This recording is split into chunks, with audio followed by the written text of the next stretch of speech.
Bonjour à tous, merci de nous rejoindre au Parlement européen pour Ici l'Europe. L'Union européenne est très généreuse en matière d'aide humanitaire, première à distribuer à travers la planète. La Commission européenne, à travers son office d'aide humanitaire ECHO créé en 92, gère un budget moyen d'1 milliard d'euros par an. Une générosité qui n'est pas toujours connue du grand public et qui rencontre d'ailleurs de plus en plus de difficultés. Face à des crises humanitaires découlant de conflits sanglants, confrontés aussi à l'islamisme le plus radical, les convois ont parfois du mal à accéder jusqu'aux civils. Les ONG risquent de plus en plus la vie de leurs volontaires. Par ailleurs, Bruxelles est soupçonnée de pratiquer une aide intéressée, c'est-à-dire un grand troc, aide humanitaire contre retour des migrants pour les pays de départ. Alors, afin de parler de ces défis de l'aide humanitaire, nous sommes en compagnie de Linda McAvan, bonjour, députée européenne des socialistes et démocrates britanniques. Avec nous également Charles Goerens, député européen des libéraux et démocrates au Luxembourg.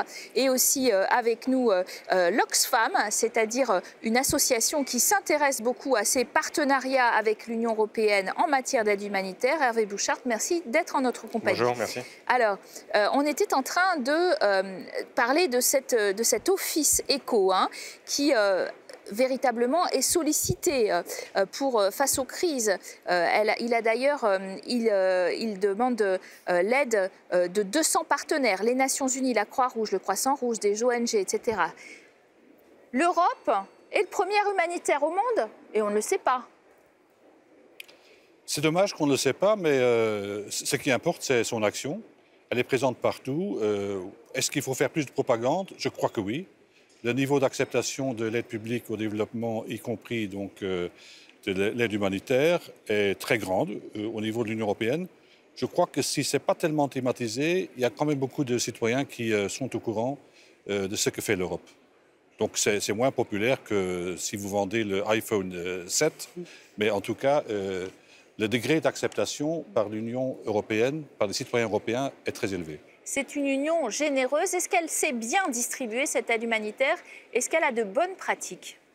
Oui, je crois en général, l'Union européenne est vue comme des partenaires, comme une des principaux donateurs. Et en plus, la façon de donner l'aide, de plus en plus directement à la population affectée par les crises. Donc oui, je crois qu'on a de bonnes règles.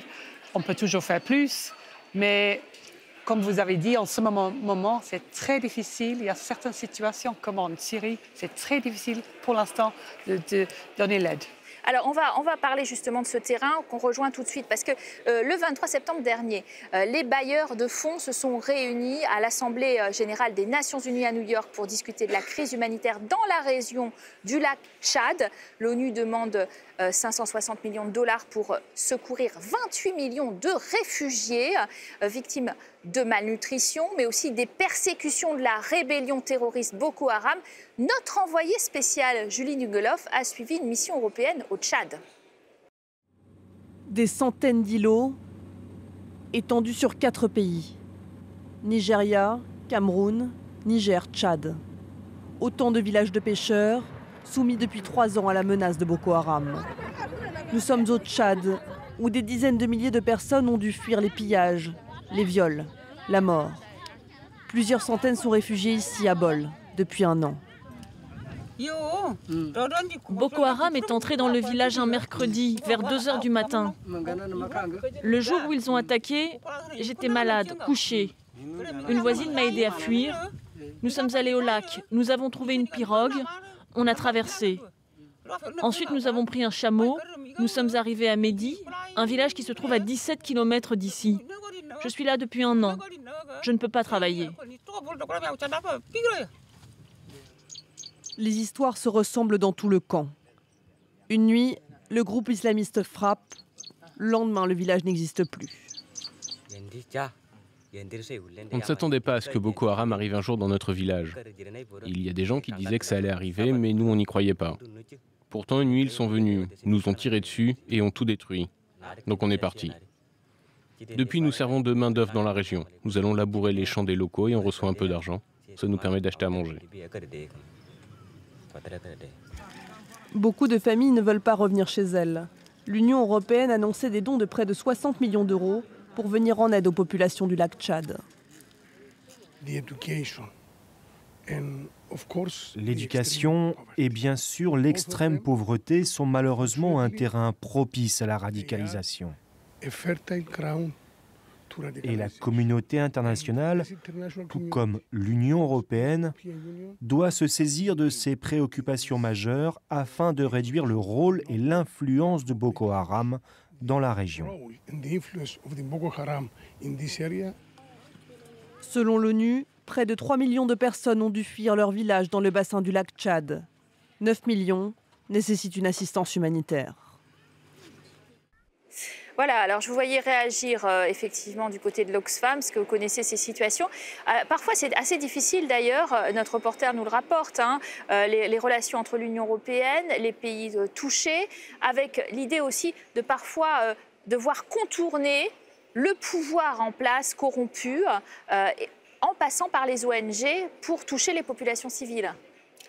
Oui, effectivement, mais je pense que sur le point de l'aide humanitaire, il y a quelque chose qui est extrêmement important et c'est de peut-être donner l'occasion de mettre l'accent sur la prévention.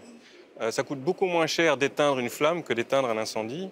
Et je pense qu'au Tchad, par exemple, l'action de l'aide humanitaire, mais aussi l'action de développement de la Commission européenne se passe assez bien. Mais il y a d'autres zones où effectivement on pourrait mettre beaucoup plus d'accent sur la prévention.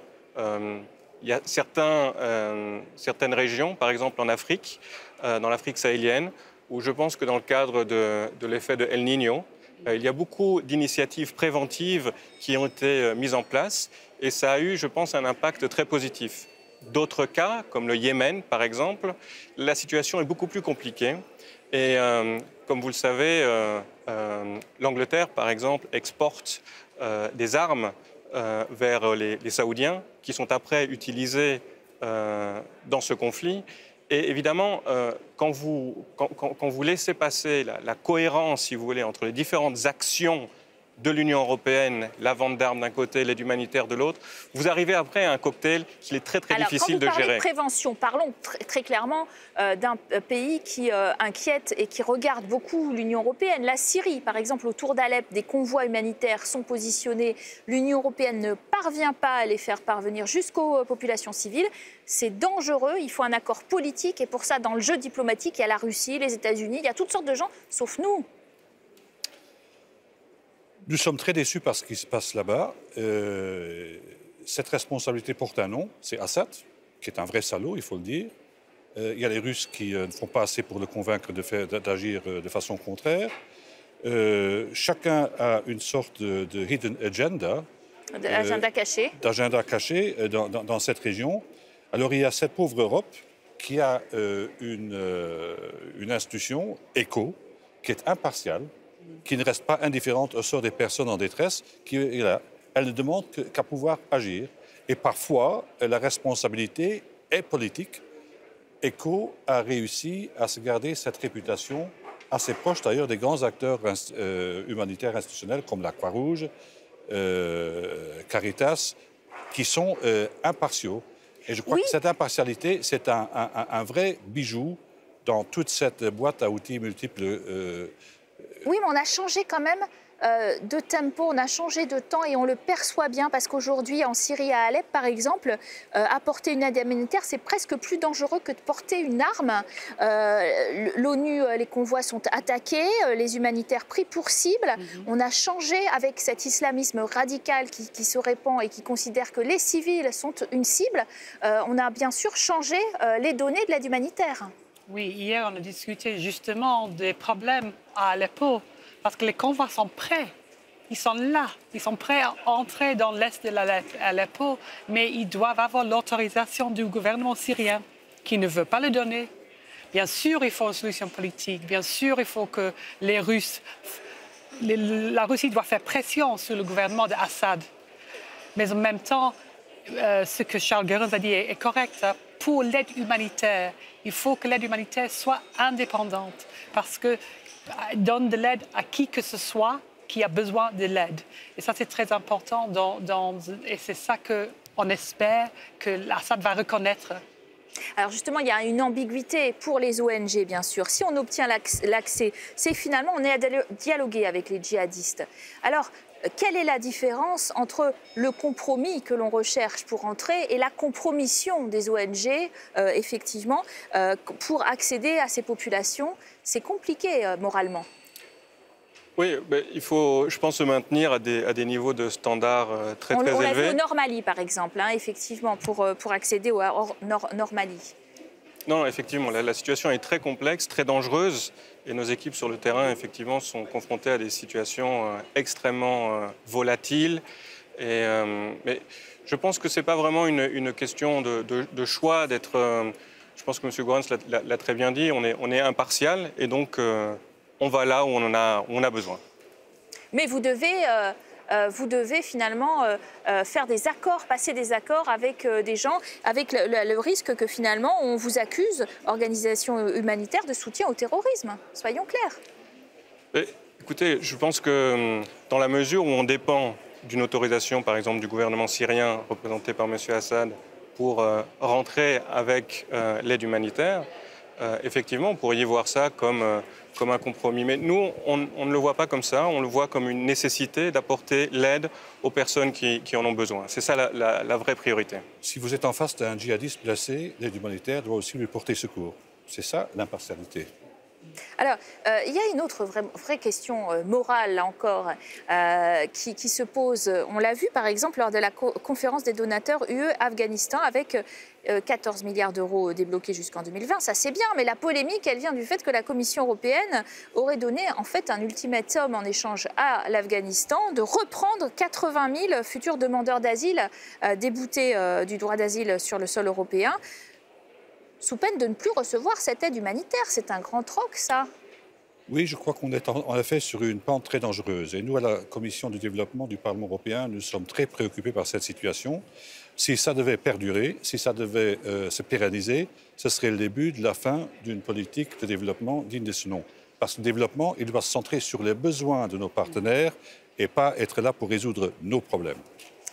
Dans le traité de l'Union européenne, on dit que l'objectif de l'aide au développement, c'est la pauvreté. C'est réduire la pauvreté dans le monde. Donc, on ne peut pas accepter une telle conditionnalité sur l'aide. Mais à l'origine de ce problème, il y a aussi la lâcheté, l'absence de courage de nombre d'États membres de l'Union européenne d'accepter des réfugiés. Si on laisse Mme Merkel seule et qu'on refuse de partager la charge de l'accueil des réfugiés, il ne faut pas s'étonner d'en arriver à ce point. Est-ce que c'est une de vos inquiétudes en tant qu'ONG, justement, qu'il y ait ce grand deal qui s'organise autour de la question, finalement, des migrants et de la migration qui obsède l'Union européenne, soyons tout à fait clairs? Absolument. Pour nous, c'est très, très important que le niveau éthique de l'Union européenne soit respecté. Parce que, imaginez-vous, quand le conflit a démarré en Syrie, on a demandé donc à la Jordanie d'ouvrir ses frontières afin de recevoir les réfugiés, n'est-ce pas? Avec cette situation qui s'empire, nous sommes nous-mêmes confrontés à la même situation et la réaction de l'Europe, c'est de dire « Ah non, non, non, nous fermons nos frontières ». Alors le problème qui se passe avec ça, c'est qu'à partir du moment où vous négociez avec une base éthique rabotée, la négociation est de plus en plus compliquée, puisqu'effectivement, vous devez faire un troc, comme vous l'avez dit, entre concessions et argent. Le problème se passe d'ailleurs d'une façon beaucoup plus large. Comme vous savez, il y a 62 millions de réfugiés dans le monde. Et des pays comme le Kenya, des pays comme la Tanzanie ont d'énormes aussi camps qui reçoivent des réfugiés des différents pays. Et maintenant, ils commencent évidemment à dire, écoutez, si vous, en tant qu'Union européenne, qui est si développée, si riche, n'avez pas la capacité de recevoir un pourcentage, somme toute, infime de migrants, nous n'allons pas prendre non plus cette responsabilité. Et la question est, qu'est-ce qui va se passer après? Alors ça, c'est une question aussi d'efficacité qui se pose régulièrement. On a parlé par exemple évidemment de la question de Haïti qui a souffert en 2010 d'une terrible catastrophe, d'un séisme et aujourd'hui confronté à l'ouragan Matthew. Est-ce que cette Union européenne, elle fait de la bonne aide d'urgence? C'est-à-dire, est-ce qu'elle a été capable de coordination avec les grandes agences internationales? On a parlé d'un certain nombre de ratés. Est-ce qu'on sait faire? Moi, je crois qu'il ne faudrait pas faire de faux procès à l'Union européenne. L'Union européenne ne peut pas être meilleure que son partenaire.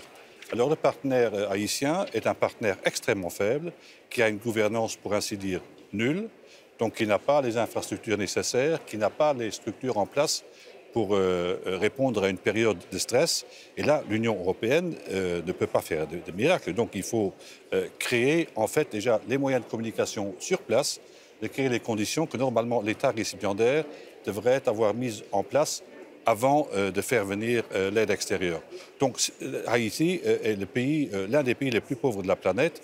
Dans ce pays, vous avez une catastrophe humanitaire, vous avez une catastrophe au niveau du développement, donc vous avez une conjonction de mauvais éléments, de catastrophes qui rendent l'aide si difficile à faire porter ses fruits dans ce pays. Pour conclure, Madame McAvan, on revient quand même à cette question de contourner les États, notamment qui sont corrompus, parce qu'il y a des inquiétudes aussi à Haïti que l'argent soit détourné, et il y en a dans beaucoup de pays africains. Contourner savoir faire de l'aide humanitaire via les ONG directement aux populations, ça y est, on s'y est mis vraiment sérieusement?